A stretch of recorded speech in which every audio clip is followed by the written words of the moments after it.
Great. So, good afternoon, good morning, good evening to wherever you are in the world. Welcome to the Inside Out podcast. I'm your host, Stephen Jakes, and this is episode 15, and it's all about triggers.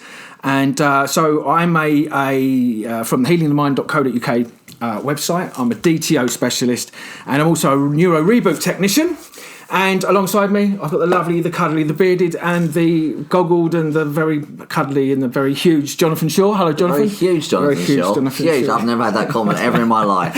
Yeah. The cuddly and the bearded you've done before, but the huge, that's new. It was glittery last time. What are we trying to advertise on this podcast? I'm not sure. Huge. I'm the not way sure to go. either. Huge hair, maybe. That's huge success. Huge success. I like that. Great. Great. So you're obviously founder of the DTO system. Yes. He's been a therapist for 20 years. He's also author of the book Decoding Pain, the emotional blueprint to healing chronic pain. Very good. Well done. Right. Very good. Right. Excellent. For those of you new to the live thing, he normally gets that wrong. I always get it wrong. I don't always get it wrong, but hello Gary, hello Neil, how you doing? Hi, thank you guys. for joining us on our podcast, and just to acknowledge you guys that are joining us, and it's thanks for coming along. So before we start, I just want to talk about our current Facebook page, which is Inside Out Effect. You can go and see on there. We're regularly putting posts. I recently done a video. Yes, you did. About depression. On depression. And so if you're suffering from depression or anxiety, I strongly recommend you go and watch that on our channel, and it just explains in a little bit more detail about what depression is, and I think did up Highlands Park. So, but and so obviously we've got our Facebook page. We've also got our YouTube channel, which is Inside Out Effect with Jonathan and Stephen. You can see all of our videos and all of our podcasts, which are recorded on there. And also, we've got our website. Yes, you can Inside Out -effects. Is it inside out -effect.co? Inside -out effect.co.uk. Outeffect.co. We'll leave a link in the description. Yeah. Inside -out effect. That's right. .co.uk. I always get confused with a hyphen in the middle. Yeah. It's really confusing. Yes, and there's information. Our contact information is on there, and we also have a training on there as well. Yes, we've got a training which is happening on the 26th of October. And this is all about law of attraction and how to remove sabotage, guilt and shames, and how that actually stops us from creating the life that we want. And it's a 5-hour event, which you can go onto our events page and you'll be able to sign up to the actual event itself. Yeah. So obviously you can see Jonathan's website on decodingpain.com and my website, which is healingthemind.co.uk. And so so that's probably all the. So that's great. So what we covering today? Right, so we're going to be covering all about triggers. Triggers. And, Love triggers. That. Great topic. Yeah, and because obviously, we've just recently I've been working with several people, and it's all been trigger based. And I think that we talk about triggers quite a lot in.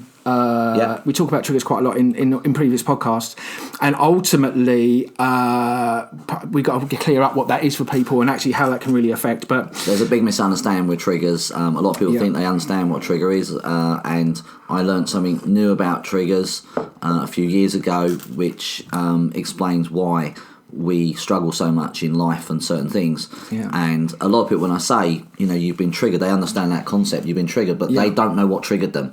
And they can't always see what the trigger is. Sometimes the trigger's subtle, sometimes it's obvious, and we're going to sort of cover that today and clear that up. And obviously like what the impact is of a trigger is, because people don't realise that sometimes they might experience emotions, they might experience anger, resentment, hate, jealousy, blah blah blah, but actually they don't know why, but it's been triggered by something that is completely innocuous and hidden away, and it could be something in your environment, a feeling, a thought, or whatever. So we're going to go into more detail about that. But it's been 3 weeks since we last did our podcast, and so we've been quite a while. Been really really busy, and so we've had lots of stuff going on. We've done a talk at the Essex Wildlife Trust. So for those of you that follow me, you may have seen that I posted something on there, which was a really good day. It was a very good day. Yeah, excellent. We saw some very good speakers there. Someone with crystal bowls, and that's bowls, not balls. Bowls. And that was great. It was quite good, and it enabled us. What was really good, because it enabled us to go up and actually explain to quite a large audience about how the mind works, how the brain works, and why we experience what we experience, and ultimately what causes all of our problems. Yeah. And we was able to take them through the process that we use, the DTO process, to remove a guilt of something across the whole board, and that was a really successful event. It's a shame we just didn't have that little bit more time to finish it off. But overall, thank you very much to the Essex Wildlife Trust for inviting us along. And share information with people. Yeah. Right. So as I said, it's been about 3 weeks. So what have you been up to, my friend? How have you been, and what have you done in the last 3 weeks? I've been super busy. Had loads and loads of clients, but had a guy come and see me, and he was very, very severely depressed. He just had a breakup with a relationship that he'd been with his wife for 20 odd years, and this relates to what we're going to cover today about triggers, because he'd broken up with his wife, so he wasn't functioning very well. It's a complete shock to him. He didn't see it coming, so he'd sort of lost his kids, and he couldn't function at work, and he was just spiralling down and down and down. And although this has been kind of happening for a few years, for about 4 years it's been happening, it only really got triggered off when his wife finally decided to leave him, and it just got worse, and he couldn't function. And he got recommended to me, and there was a few months delay between him being recommended and him coming to me, because I know when the guy recommended me. He finally did come to me, and although he was sceptical that anything could help, he was open to doing anything because he was just struggling. Yeah. And that's the big thing with what we do. You don't have to believe what we do, you just have to be open to it. And he was just a complete mess. He couldn't function. And within 4 weeks, 4 sessions, 1 hour sessions, literally, so 4 hours basically, but I did it over a month. All of his depression has lifted. He's no longer missing his wife. He's back at work. He's functioning again. And in the last session, the 4th one, I was able to actually release his chronic pain in his feet that he was having, that he was told was arthritis. But what was a very interesting point about triggers is that he had a trigger about the breakup of the relationship. Yeah. And the trigger was very, very subtle. He would never have really found it on his own because it's a very subtle trigger. There was 2. One was obviously his wife's name. So when someone would say his wife's name, that triggered him. But a really subtle one was when he'd come home and he would slide the bolt across along the gates, that instantly triggered the depression and the emotional response. Wow. Now, I have no idea why that triggered it. I didn't need to find out why. I just showed him how to switch that trigger off. I didn't need to do it myself. Yeah. I taught him a very quick way of doing it. He went home, switched it off, job done. Yeah. And the other trigger he had was just his ringtone on his phone, and he just changed the ringtone so it no longer triggered him. And bam, I did kill a few things, and then his depression had lifted. But by clearing out the trauma and lifting the triggers, the problem went away. And he was gobsmacked that something like so subtle of the bolt sliding across on a gate would cause so much emotional response. We have no idea why it was, but we don't need to know why. We just switched it off. Yeah, quicker. I'm going to tell you something. So I did in my video I did about depression and what causes it and how it gets. Everything's hardwired neurologically. So everything is happening internally. Nothing outside. It's happening internally. But there was a girl that I broke up with 30 years ago, and I mentioned in the video. I said there was a girl I was with 30 years ago, broke my heart, blah blah blah. And but what happened was that I never really got over that. I never got over the shock of her leaving me. Even though it's 30 years, it's a long time, but it's 30 years. But what happens is every time I would see her name on Facebook, it would trigger all that stuff for me. And I'd just go into my head. I feel really, really down. And then it would send me off into this little emotional spiral. And I thought, this is, it was mental, it just crazy. But for 30 years I had that. And ultimately, that's just what it is. As soon as I saw a name or saw a Facebook feed or anything like that, it would trigger me, and I'd have the stuff that come up. So I had a client very recently working on business issues, and she's a photographer. She's actually fantastic, but she went and did some work with a business coach, and this business coach traumatized her. And every time he pops up, his face on Facebook, it would trigger a response in her, his name, anything. And I just did a couple of sessions with her, switched that off, and now when she sees his name and face, it no longer bothers her at all. Literally no response. And so triggers are very, very important. So understanding that you're just being triggered into these responses is a really important thing to understand. But more importantly, you can actually switch these triggers off. And you can have 1 or 2 triggers, or you can have multiple triggers. But once they're gone, they stay gone. And you no longer get triggered by that thing again. So you can see or hear that thing. My client can slide that bolt across as many times as he wants. Yep. It no longer bothers him. He no longer has the emotional response to the trigger. And that's the most important thing. Yeah. And so once you can understand what your triggers might be, you can know what to look for. So hopefully by the end of this, you'll know what to look for. And then we can show you a way to switch the trigger off so that you start calming down and not having such an emotional response. Yeah, that's great. So anyway, anyone of you guys that are currently watching, I don't know, it's so many people coming and going. There's a few people coming up. Hi guys, if Rebecca's watching, hello Rebecca, hello Clive, how you doing, mate? Omar, good to see you, mate. We're going to have lunch soon. Hello Martin, how you doing? Thanks for joining us. So anything else that's been going on for you in the world of your clinic? It's like anything else of any interest that you want to share with the viewers? Yeah, mainly the guy with depression, but I had a lady come and see me, and she'd been suffering with sciatic pain for about a year now, and when she first found out about me, she couldn't come and see me because she was paying, and these are her words, she was paying expensive physio to help her. And I said, well, okay, carry on with that. And if it doesn't work, then you know where I am. And it didn't work, so she booked in to see me. And the ironic thing about this lady was she booked in for a consultation, came to me, heard what I said, she understood it, and she booked in for 4 sessions, which was great. Yeah. But then before she did the 4 sessions, she cancelled. And she went, oh, I can't afford it this month. I've got this and this going on. Sounds familiar. Really sorry. That sounds familiar, mate. I mean, and she didn't realise that's actually a sabotage running. That's actually people sabotage. And I know that I'm kind of used to that now. That sometimes happens. That is actually someone sabotage running. They're not putting themselves ahead of other things. They're not making their health the priority. No, it's always an excuse. There's always an excuse. Always a reason. Oh, I can't. I'm busy. I've got to work. Oh, I can't do this. Right. This going on. I've got this, that pay for that. So I thought, okay, never mind. Anyway, literally a week later, she emailed me again saying, I've been beating myself up. I feel really bad. My pain, my health is important to me. Can I rebook those sessions? And I was like, yeah, of course you can. So we rebooked her in, and bear in mind she'd had severe sciatic pain for a year. Yeah. And I found the trauma that created it. I didn't even release it manually. I just started working on the response with DTO, and the response for sciatic pain is feeling stuck and not being able to move forwards, or feeling pressured into moving forward when you don't want to. And I told her what that was. Where do you feel stuck? She knew exactly what it was. We went in and cleared the shock, and she almost knew that anyway in her unconscious. She knew consciously and unconsciously that's what it was, but she didn't know how to change it. Yeah. And so it wasn't that she was sceptical. And as soon as we changed that, she came back to me next week, and her sciatica was 75% better in 1 week. Yeah. And I only saw her for the second week this week, but in 1 week she was 75% better. Yeah, but this goes back to the whole thing. This goes back to the whole thing about what we're told and what we learn about what causes our physical problems. And I'm going to go and talk about something in a minute, but that's just really, really clear indication that most of the problems that we have are emotional.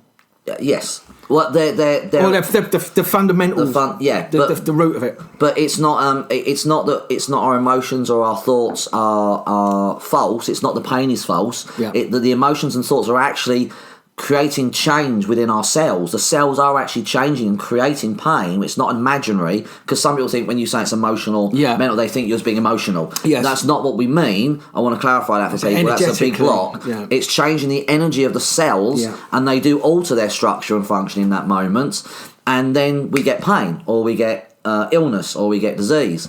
But I mean, just incredible to be able to change. It's 75% of pain gone in an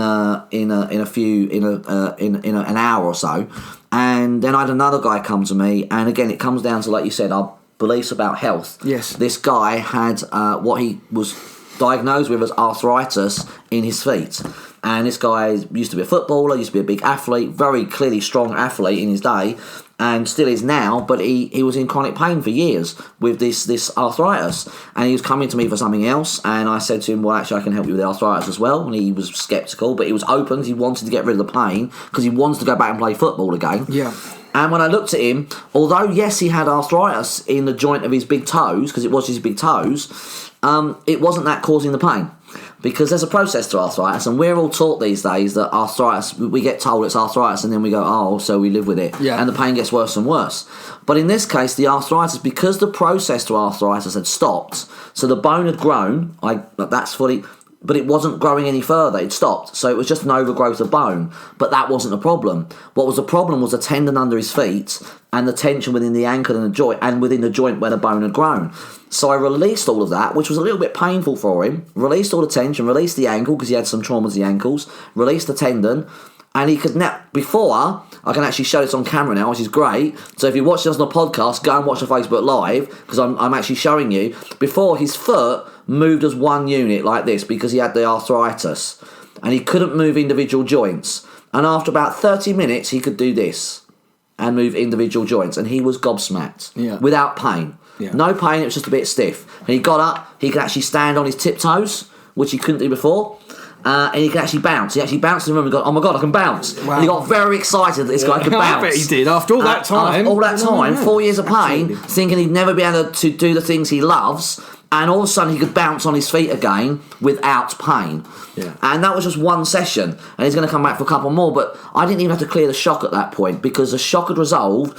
All that was left was a stiffness in the joints. I see so many people come to me and they've been told it's arthritis, and the arthritis is not necessarily causing the pain, but even if it is, you can still resolve the pain, because arthritis is not what causes the pain. Absolutely. And he was just blown away and gobsmacked, and he left, literally almost skipping as he left the clinic, because his pain had gone. I'd like to have seen that.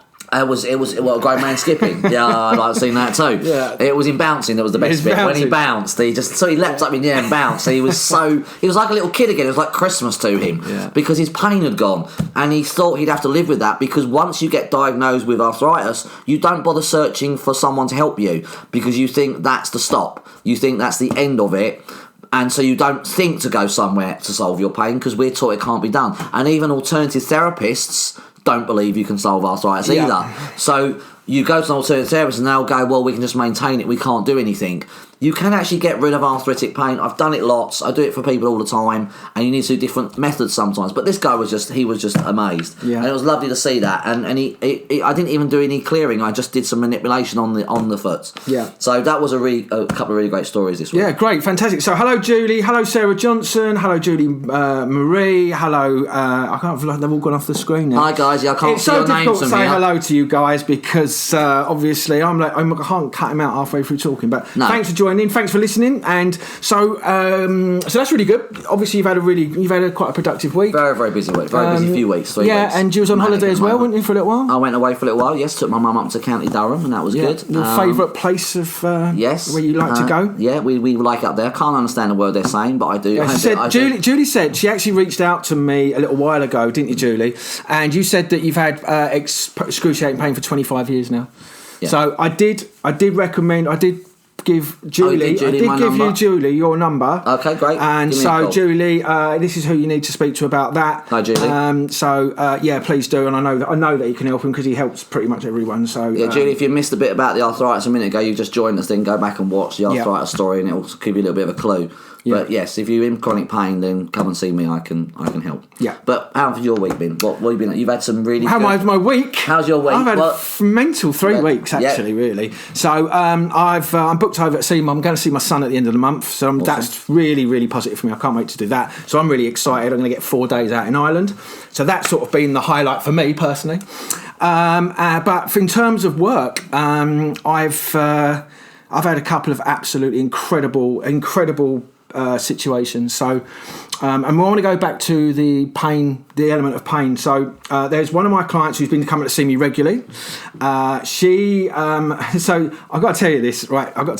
So she's cancelled her appointment with me, and she said, "Oh, I'm really not well. I've got really bad diarrhea, and I've got stomach cramps, and I'm in a really bad place." Yeah. And so and that was on. She was moving house on the Wednesday, and she moved into a home, moving into someone's with friends for 2 weeks until she moved into a new home. Yeah. So, but she comes from parents who had a really dirty house and all the rest of it. She's an absolute hygiene freak. Everything's got to be spotless, because obviously that's the opposite of what she had as a child. Yeah. But she's moving into this new home. She's been in there 2 days, and they've got dogs, and it's very unhygienic, and it's not very clean, and it's not her home. So she's now going mental about it. She's really not happy, because she feels like she can't say anything, because she's a guest in someone else's house. Right. But anyway, within 3 days of her moving into this home, she's getting really bad stomachache, really bad cramped stomach, eye of the needle stuff, if you know what I mean. And but she'd been like that for 3 or 4 days, and it got so bad, and the pain was so bad that she went into hospital.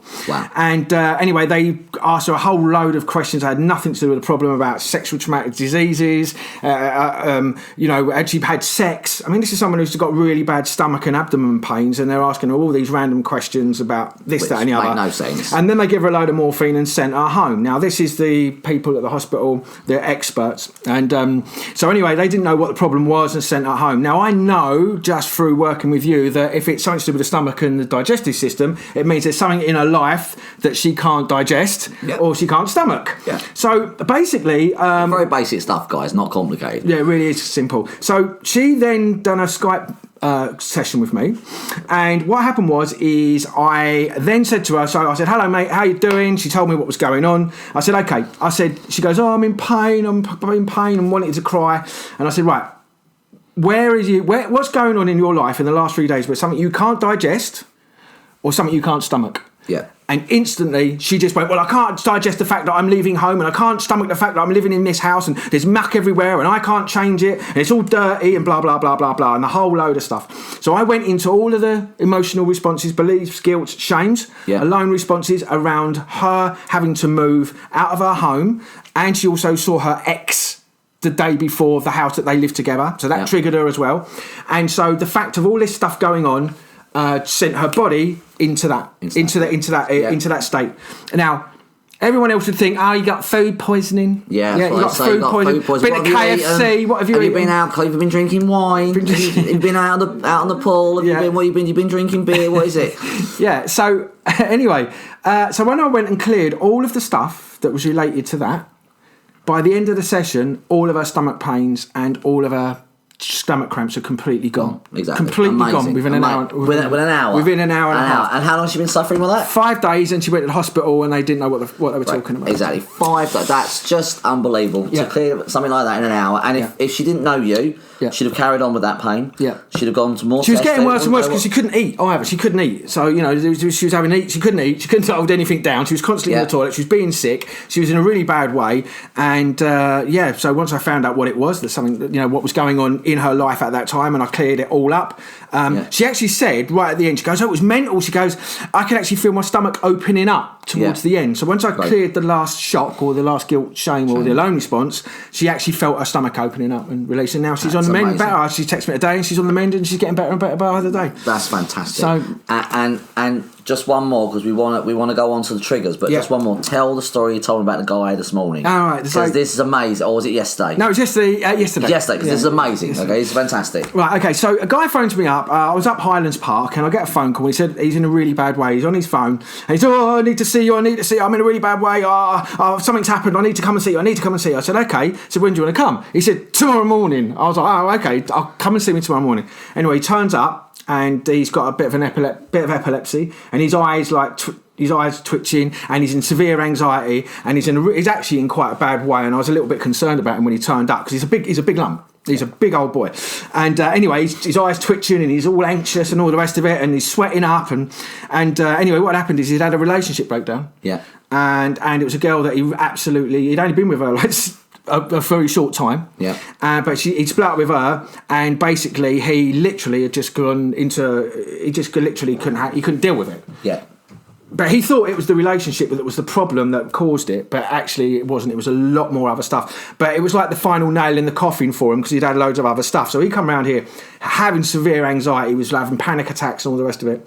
And anyway, so I went in and cleared out all of the responses to her leaving him. So all of the stuff that went on about the breakup of the relationship. Yeah. I then had all of the stuff about. He also had an issue where he couldn't not be in a relationship. Right. So as soon as the relationship finished, within 10 minutes or something, he said he was on Tinder, because he can't live or exist in a life without having a relationship. So he's just addicted to being with someone, right? And I had to find out what the belief was and what was going on underneath that. Yeah. And then I found that, switched that off, that disappeared. Right. Went to the anxious stuff. Within an hour, the first hour, I'd switched off nearly all the anxiety and all the relationship loss. Yeah. And then I had another client after. But then he phoned me back up and said, I need to see you in the morning. He texted me and said, look, I'm in a really good place. I need to get rid of it. He then come back and did another hour with me in the morning. And I virtually got rid of everything. I literally switched off all the anxiety, all the depression, all the relationship breakdown, all of the beliefs about him needing to have someone in his life because he can't live without having a relationship. And also as well, the fact that all the epilepsy, all the epileptic responses literally stopped. So when he come round on the Thursday, his eye was twitching away like this. But when he come round and see me on the Friday morning, completely calm, no emotional responses, no anxiety, no depression. Amazing. And then there was something. I found the reason why he needed to be with somebody or to be validated, and that was because he was bullied. So when he was bullied at school, he felt so ashamed of it.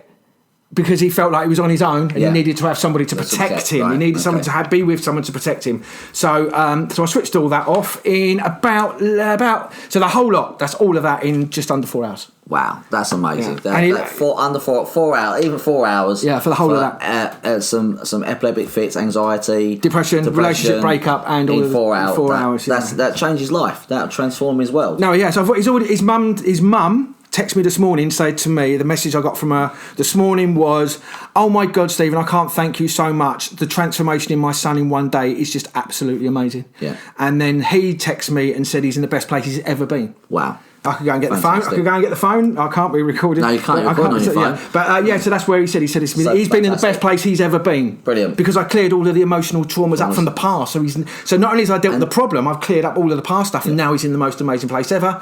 And that's the point of the inside out phase. It all comes from the inside. It's the traumas, the emotions, the beliefs, the thoughts, the triggers that trigger the internal response that cause all these outward situations like illness, disease, pain, money problems, relationship issues. And but it comes from inside us, not outside of us. And unless you heal the inside, nothing will really change. You can do all the external things in the world. You can go to the gym, you can drink your water, you can do your diets, you can go to everything. Swimming. You can take your vitamins and everything. But unless you deal with this at some point, unless you deal with your thoughts and emotions inside, you are going to struggle and have problems. Yeah. So that's kind of well, you got to remember that they're all emotional responses. So everything that you're having is an emotional response, but that emotional response is happening inside.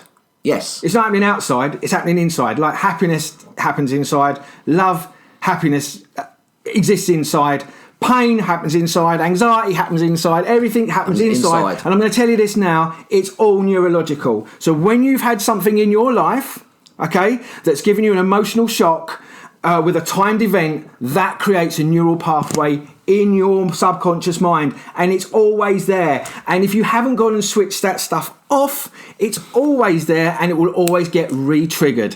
Which brings me round to the conversation of triggers. So, but the important thing is we can switch triggers off, and we're going to talk about triggers, explain what they are, and then you'll be able to look for some of your own triggers and understand what's actually creating some of the problem. Yeah.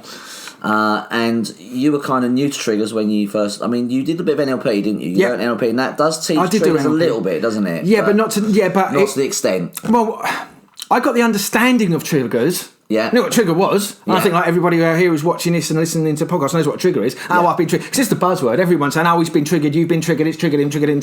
But what triggered you? But what triggered you? What is it? What's the unconscious thing that then creates the response? Yes. That's what I didn't learn until obviously I teamed up with yourself and now...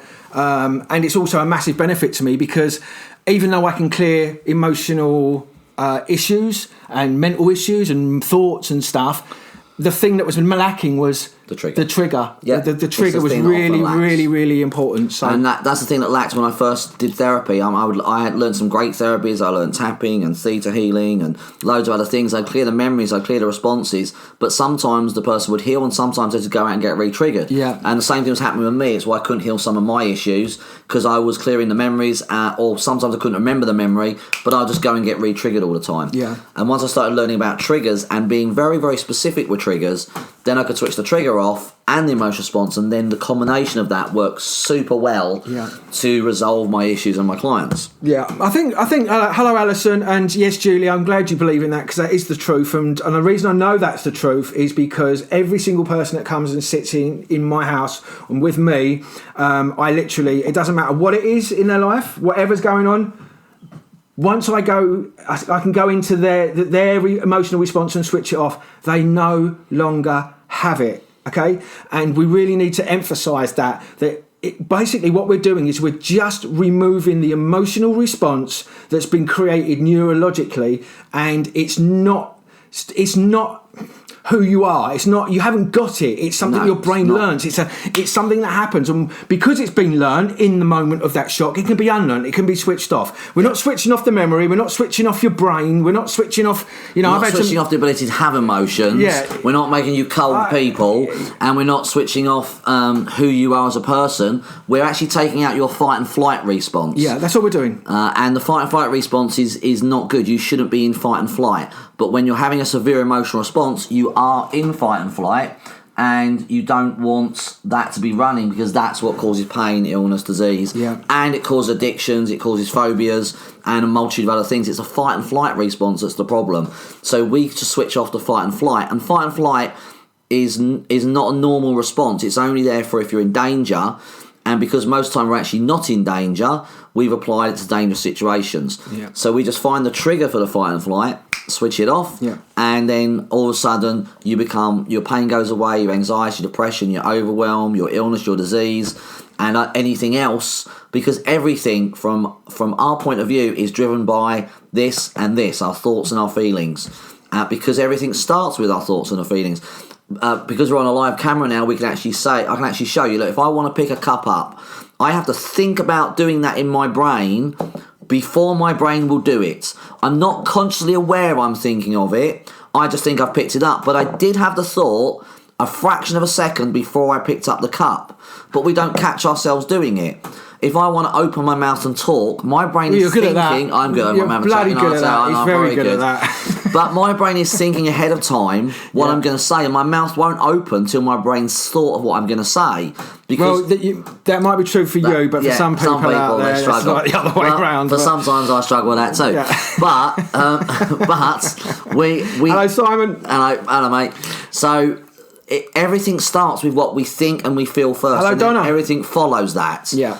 And the problem is, just because we don't know it's there, or we don't catch it, or we don't see it, doesn't mean that doesn't happen. We're actually being triggered into that response. Yeah, absolutely. So we're going to go through what a trigger is and how it works and how it triggers you, and give you some examples. Steve has a classic example of a trigger, which he'll tell you about in a minute, which he mentioned on the last podcast, which is just fantastic. Yeah, but we'll just great. briefly go over that. So triggers. What is a trigger? So a trigger is anything that elicits a response in us.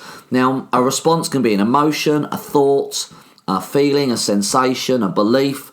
And triggers, the most common triggers, are things we see or hear around us. So it could be the tone of someone's voice.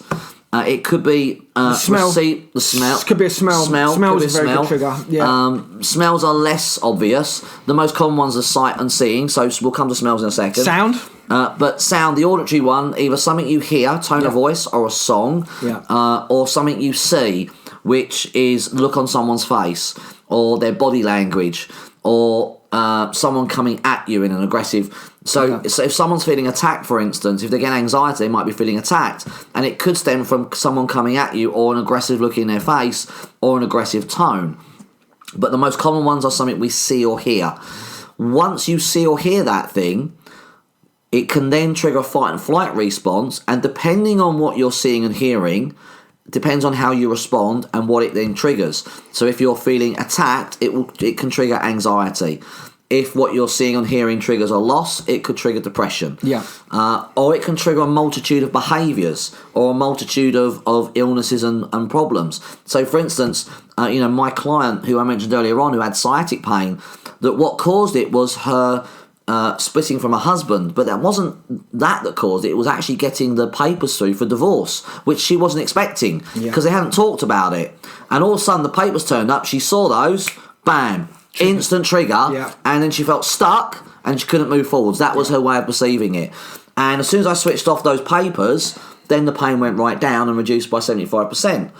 So that was a trigger. Text messages are a trigger. Facebook, Instagram, these can all be triggers. You can see something on Facebook, Instagram, it's a trigger. The news, talking about Brexit, talking about this. News. Don't talk to me about the news. No, it's a trigger nonsense. For him. The news is nonsense. So all of these things can be triggers, and if it triggers a response in you, an emotional response of anger, fear, worry, shame, guilt, this is now fight and flight, and you are now going to end up with either some kind of anxiety, depression, pain, or some habit, behaviour you don't want to adopt, like a relationship issue, or like needing to be in a relationship all the time when you don't necessarily need to be.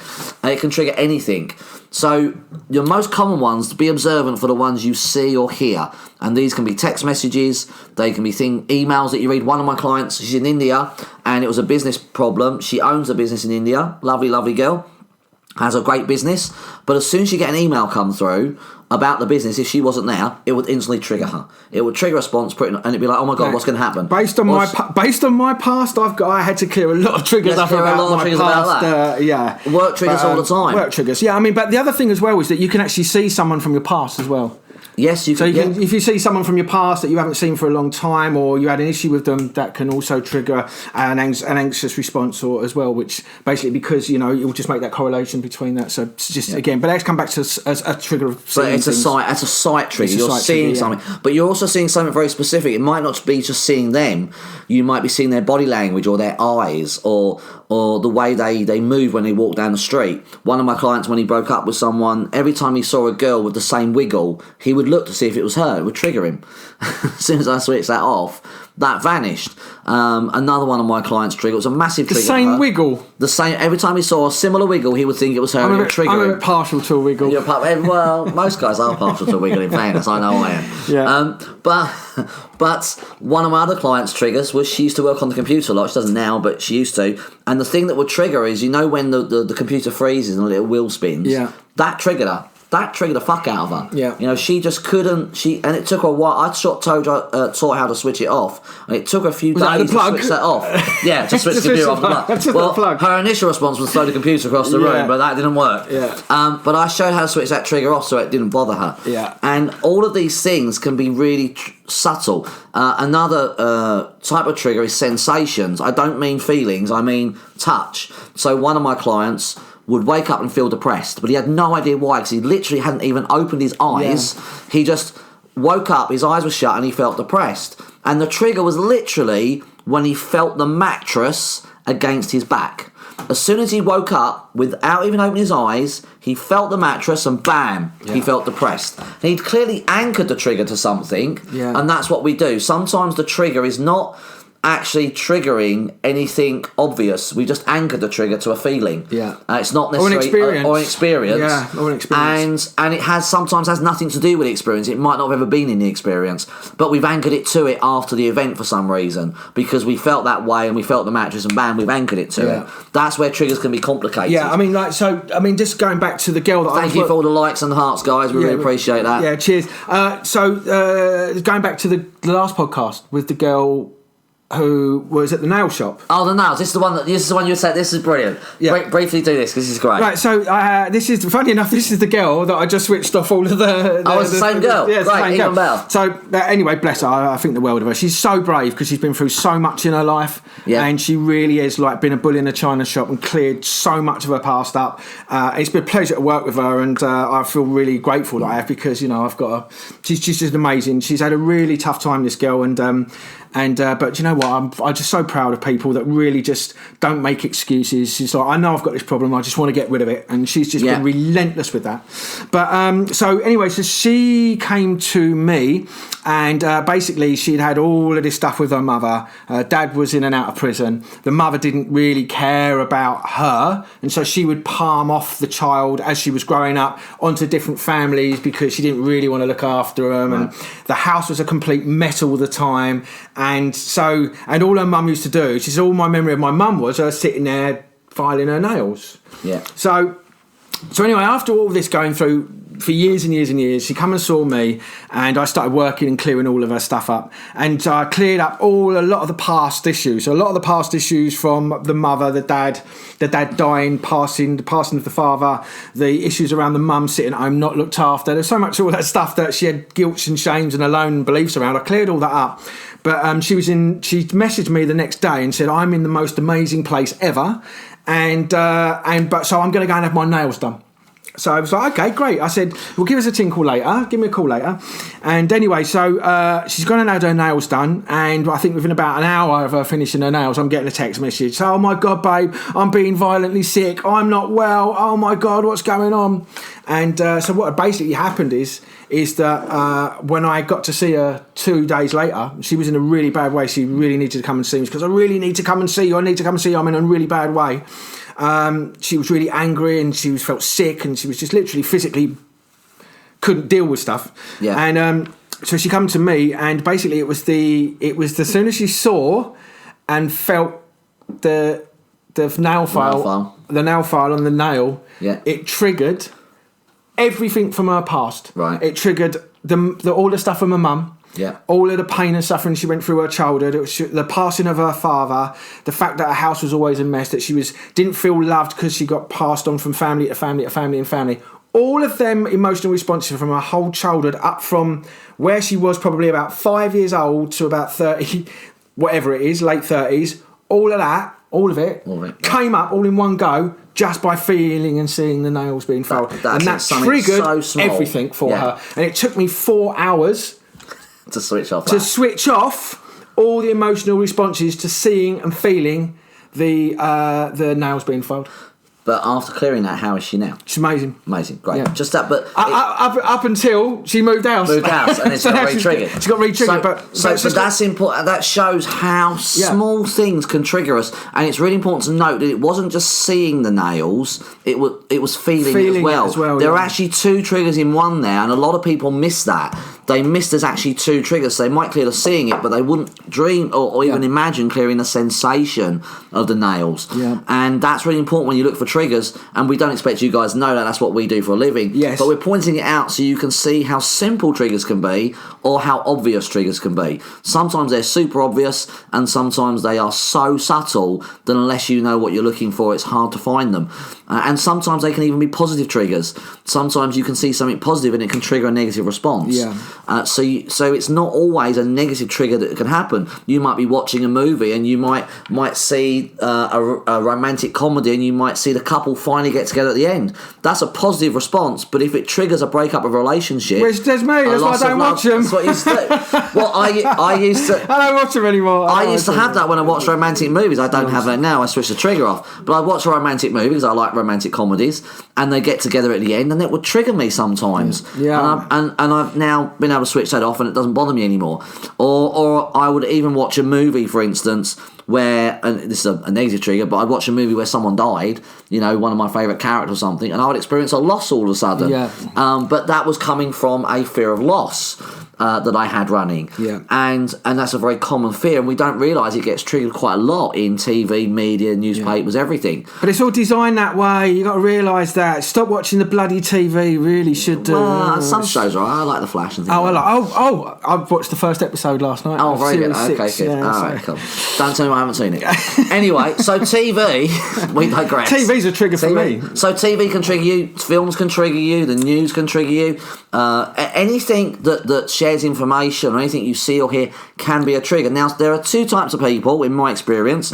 There's people who have just a handful of triggers, and you switch them off and their whole thing heals. Yeah. And there's people who have a multitude of triggers. And if you have a multitude of triggers, if you're watching this now going, yeah, but Steve, John, I've got loads of fucking triggers. I'll be there for years. No, you won't, because when someone's got a multitude of triggers, it's anchored. It's anchored to something, and usually there's a lot of guilt and shame running under it, and it's actually causing you to have more triggers than are actually there. Yeah. So what I experienced was I had a load of triggers at one point, and I was being triggered by everything, and I'm thinking, oh, this is ridiculous. And once I started clearing sabotage, which was guilt and shame, a lot of triggers I had just vanished. Yeah. They no longer existed anymore because I was creating things because I felt so bad. Yeah. This is my thing. This is my thing I have with empaths. People that say, "Oh, I'm an empath." Yes. Well, you're not. Well, in my opinion, I think you're just getting triggered all the time, and because you're getting triggered all the time, you think you're getting an emotional response. You think you're feeling the other person's. You're thinking you're feeling the other person's energy. It's not. You're just being triggered about everything all the time, and you just think because you're being triggered all the time and having all these emotional responses, you believe you're taking on other people's energy. And that is what happens. And empaths are fantastic people. They do have a gift, and they can read people. But what they end up doing is thinking they're taking on people's emotions when they're not. They're actually just being triggered into that. Yes, yeah. As Steve says. And I actually had this conversation with a spiritual lady the other day, and she realised what she'd been doing all of a sudden, and that's very common amongst spiritual people. And again, I used to be like that as well, because I'm a spiritual person and a healer, and I was taught as a healer, you take on people's emotions, and because I was taught that, you believed it. I believed it, and so I would leave feeling this energy on me, going, "Oh my God, I've taken on their emotions. How do I get rid of it?" And I started to panic because I couldn't get rid of it. And then the zipping and the hollowing and the buttoning up didn't work. Yeah. And then I had this energy around my head I couldn't get rid of. But then when I realised that actually they were just triggering a response in me, they might be going through similar things to what I was going through, and that triggered me. And once I realised that, 90% of that stopped. In fact, I don't take on anyone's emotions now, because I know I'm not doing that. I'm a cold, heartless person. You can beat me if you want, just spank me. So camera mate, I'll get charged. You get charged with it. No, I won't charge you. I like it. So you're not doing that, but we're taught that, and if we're taught that, the problem with it is, and we believe it, we get stuck with it. Yeah. And that's the only reason we're telling you we don't want you to be stuck with it. We don't want you to believe something that's untrue. It doesn't mean if you're an empath that you don't have great skills or great talents. You do, but the negative side of it you're experiencing is not true, and it can be switched off. Yeah. But that's an example of a trigger with a spiritual person. Yeah, exactly. And the other thing I wanted to talk about as well is that quite often we trigger ourselves through our own thinking. Yes. So me, because I have spent so much time in my own head because we all think we need to analyse and understand everything, right? Which actually, for me, is the biggest problem when it comes to ourselves, because something I had to really... you need to learn and understand how to use a laptop, and you need to learn how to understand a car, but when it comes to you and your own physical emotions and feelings and thoughts and all the rest of it, don't try and understand them. No, because never do that. Never try and understand it. Yeah. So the problem is because we all we think we're really intelligent and we're smart and we can work it all out and nobody knows me better than me. In actual fact, that's the biggest misconception that everyone has, and me included. But I would always go inside my own head, and when I would start trying to work out why I was feeling a certain way or what was causing it, that would actually trigger more problems. And then I'd get round in this cycle, right, with like thinking what it is, making up shit. Yeah, because I didn't really know what it was, so I'd have the emotional response, I'd become aware of it, I'd make up the reason why I thought I had it, then I'd believe it, and then I'd behave in that way. Then I realised it wasn't what the problem was, then I'd go back to making up some more shit, and all the time I was just re-triggering myself round and round and round and round until sometimes I got myself into such a state and I just wanted to give up. But all of that was just being triggered through my own thinking, and I think a lot of people are doing that. Do not try and understand what the problem is, because you won't ever find it, because you only become aware of the problem when you're into the symptom mode, when you actually had the emotional response and you're in the emotion. It's too late. Something caused it. There's a cause and effect relationship. Something causes the emotion, but that's in the subconscious. And it's only when it comes up into your awareness, into the conscious part of the brain, that you're aware of it. But that's not the cause. That's the symptom. And then you start trying to work out what that is, when really you want to know what that is. So, do you like that? Yeah, that's very good. I like that.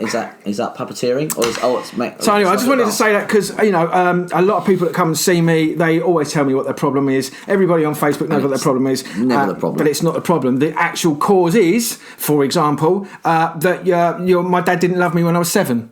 Or my mum left me outside Budgeons when I was like 8 years old. Budgeons? How far back are you going? Well... but there's also, you didn't get given the candy floss when you was at the fair, you got left out. Yeah. So it doesn't matter what it is, you don't need to know we don't know what the problem is, because it's being triggered by generally from a past event. And the thing is... And you're thinking, you can think... So just quickly, I used to, in the times that I did have anxiety, which isn't a great deal, but when I did, I caused all my own anxiety. So I'd have a thought... And then all of a sudden I just get this anxious feeling, and I'd just literally have I'd sweat up, and I'd have to lay down on the floor, and I'd be in a really bad way with it. This was back in the day, but all of that was caused by my own thinking. Yeah, it was my own thinking. It was like a fear or worry of something was going to happen or not happen, and then I would just be so. It's our own thinking that can be a trigger as well. And in a lot of cases, most of our thoughts do trigger emotions anyway. So.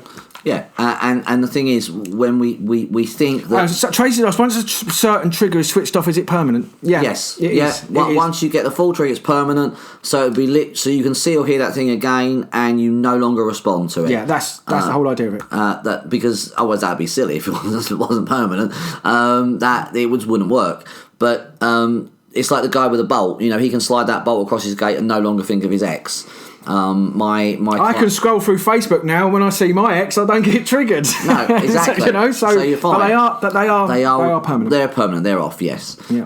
But thank you for the question, Tracy. Appreciate that, because that's actually one of the questions we get in our clinic all the time. The other thing is what I'll say about understanding things is, we are taught that understanding if we understand it, we'll be able to solve it, and that's not true, because it's not a logical response you're going through. So if understanding is logical, and if you're trying to understand an emotional response logically, you're just going to go around in circles. Yeah. It will never happen in a million years. Yeah, so I just want to say that there's two parts of the brain. There's the conscious aware state, which is the logical part of the brain, which is our cortex area. And then underneath that is the mid-limbic system, which is where all of it's 95% of our brain. It's the subconscious. But that's feelings, and this is logic. And the two are separate. So if you're trying to overwrite an emotional response with logic, doesn't happen. You have to overwrite the emotional response with an emotional response, or deal with logic with logic. You can't do logic with emotion. They're two different parts of the brain, and that's why I believe in most cases language therapies don't really do it for you, because language exists in the logical part of the brain and not in where the trauma or the emotional response is, which is in the mid-limbic. So I hope that clears it up. So if the talk therapy does work, that's because the problem was in setting logic. So if the problem is setting logic, that's great. But if the problem's setting the emotional response, then it's not going to work in a million years. You need to turn off the emotional response. Absolutely, yeah. And the other myth I want to kind of clear up that we've heard recently is that everyone is different. We're all different. And that is true when it comes to our character and personality and what we like and don't like. But when it comes to illness and disease and our emotions, we're not all different. We all experience anger. If we're angry, we're angry. If we're frightened, we're frightened. If we're sad, we're sad. We may be angry and frightened about different things, but the emotion is still the same response. Yeah. You don't have one person angry, but actually they're really frightened. That's not how that works.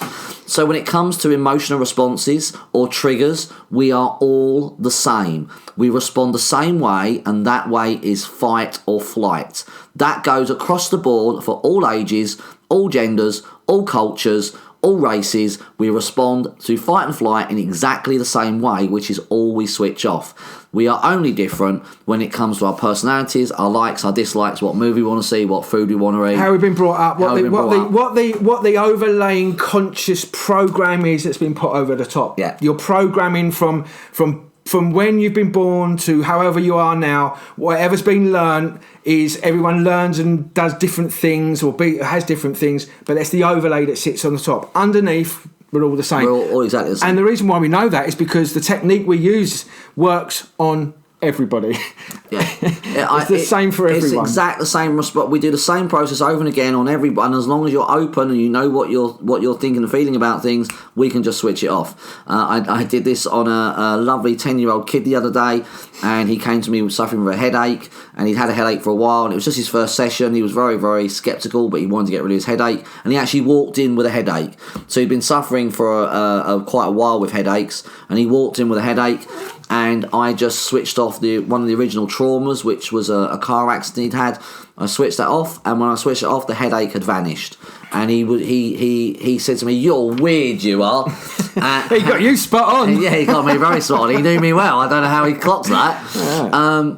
But the headache had gone after half hour, 40 minutes. And he was exactly the same. Just because he was a kid, he responded the same way. He went into fight and flight over something. And that's all I did was switch that fight and flight response off. That's all we're doing. So when it comes to illness and disease, we don't all respond to different things. We all respond to the same thing. It's our emotional state, our emotional responses that create that illness and that lack of health in us. Okay. And if we change that, the problem goes away.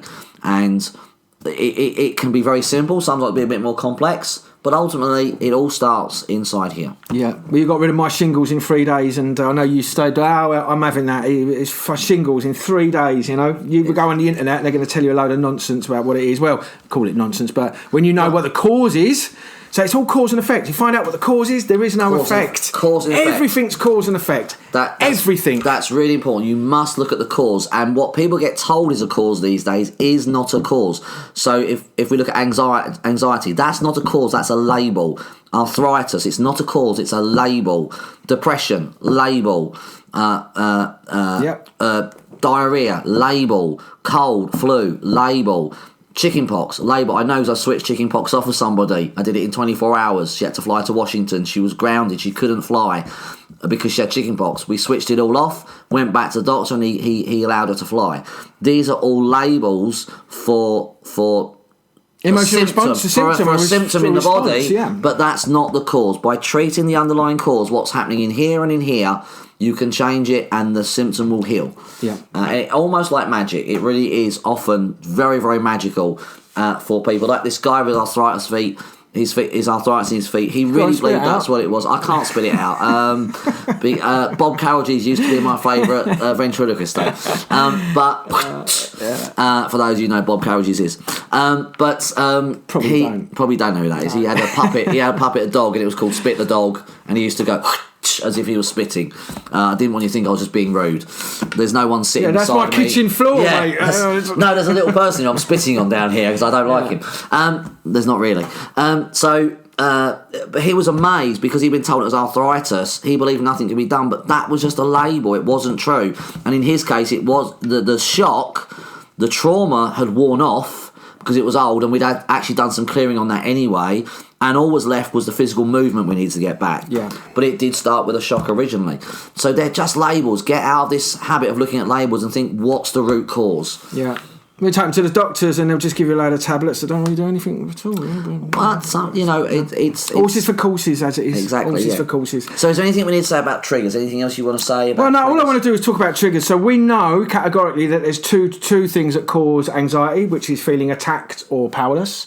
There's the 5 things that cause depression, and that's a territory issue. Well, I did talk about this in my video, which is a territory loss, a territory fear, a territory anger, a territory issue where you can't digest or stomach the problem, and a territory issue where someone's stepped in your boundaries or encroaching your boundaries. And when you know that those are the things that cause depression, you can go with laser-guided accuracy straight to the thing, switch it off, and you're out of depression. And the same for anxiety. And I think, I see so much on anxiety and depression on Facebook. It's just, and it's all misinformation. It's not what people are putting out there. It's not that at all. No. And I actually had this conversation with a lady who recently treated for anxiety. I met her for a coffee because she wants to learn DTO herself. And, she learned that depression was, there's 4 main conflicts of depression, which was death or divorce or something like that. And the reason those are there is because they're losses. So death, divorce, those are all losses. And there was 2 more. So if you go to someone and they check those, but you haven't got one of those 4 things, they're going to get confused. But if you say, well, what loss have you had within your territory? Well, it could be because you don't see your kids as much, or you lost your job, or you had a fallout with your best friend, or you were demoted in your job and now you've lost your colleagues around you, and it's a loss within your territory. Just saying it's death or it's a divorce or something else, it's not accurate enough. It's a territory loss, and especially for men get depressed when there's a territory loss. Well, look at me. I mean, when I lost I'd go back to I lost everything. I had a territory loss. I lost my business, house, car, children, family, friends, everything. And I was just, and that's why I got to such a bad point in my life. All my money got stolen, blah blah blah blah blah. So, but I had all of them. I had a territory anger, territory fear, territory loss, something I couldn't digest. That's why I got into such a bad place. And thank for everybody to rush it. No, and I had to get out through that on my own. I almost left on my own just to get out of it, and it got to the point where, I really got too close to ending my life. But then once I started working with you, and was able to go to all of those individual territory issues and switch them off, I don't look so depressed now. No, he's a completely different person. If you ever see his original mugshot on his that was on his website, he looks like a criminal. So, and we joke about that a lot, but he's like a teddy bear now. But all of those are being triggered by certain things, by people, by situations, by events, and a lot of it came down to guilt and shame that was buried under it. So once we find the triggers and switch them off, so what we want you to do is we want you to start thinking about your triggers. Now, obviously, we don't expect you to know all your triggers. We've got about a minute just for Facebook. It's about 1 minute till Facebook's finished. So we just want you to think about your triggers and think about your problem and go, right, what's triggering that problem? Is it what I'm seeing? Is it what I'm hearing? Is it someone's tone? Am I seeing things on Facebook? And spot your triggers, because if you can spot that, you can then start doing something about it. We can't teach it to you right here and now, although we may actually do some teaching of DTO on at some point. But spot your triggers first. Spot what's triggering you to go into this response, because once you spot it, you can start changing it. Yeah, great. So for all you on Facebook, watching us on Facebook Live, we're going to end it now. If you want to work with Jonathan regarding chronic pain and emotional problems, go to decodingpain.com. If you want emotional or mental health issues, if you want to get rid of those out of your life, any anger, resentment, hate, jealousy, fear, ex-relationships, partners, blah, blah, blah, all of that, go to my website. You can work with me. I can switch all of that off for you. Anxiety, depression, PTSD, doesn't matter. I'll get rid of it for you. And go to inside-outeffect.co.uk to listen to our other podcast, or if you want to work with us on a different subject or topic.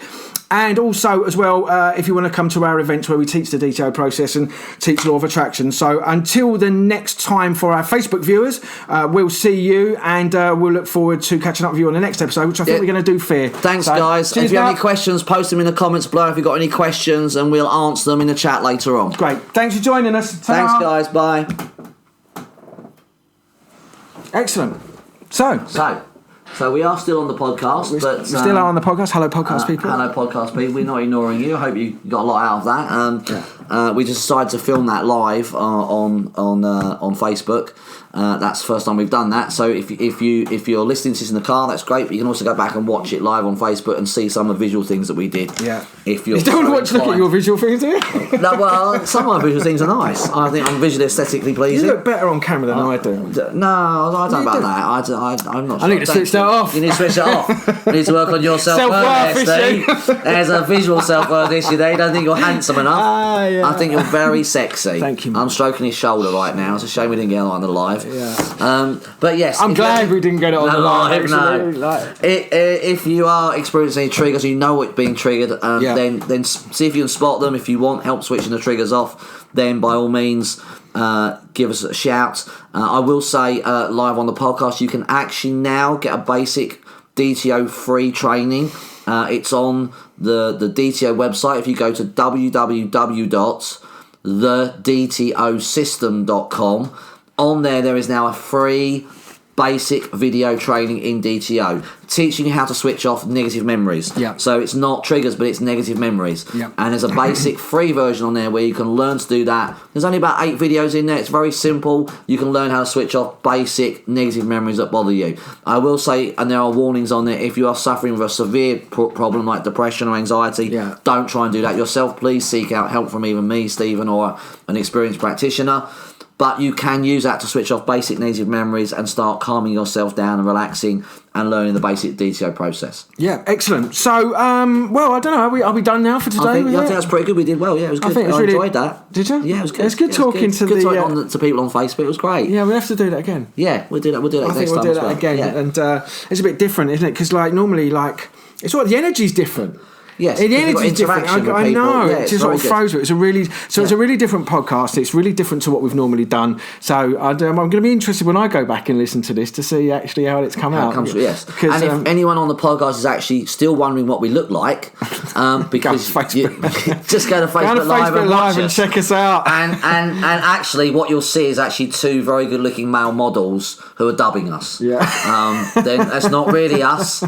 We hired 2 very expensive male models to make us look really good. That's why I dressed up like this. So I look Swedish or German. See, if I'd have known, I would have dressed up for the occasion. I had no idea. Steve sprung this Facebook Live on me when I got here. I just thought, come to me while I was doing some stuff in the front room and about subconscious and stuff. I thought, well, you could do a Facebook Live of this. So why not? Why not go for it? So, yeah. So, thanks everyone for listening. The next podcast is going to be on fear.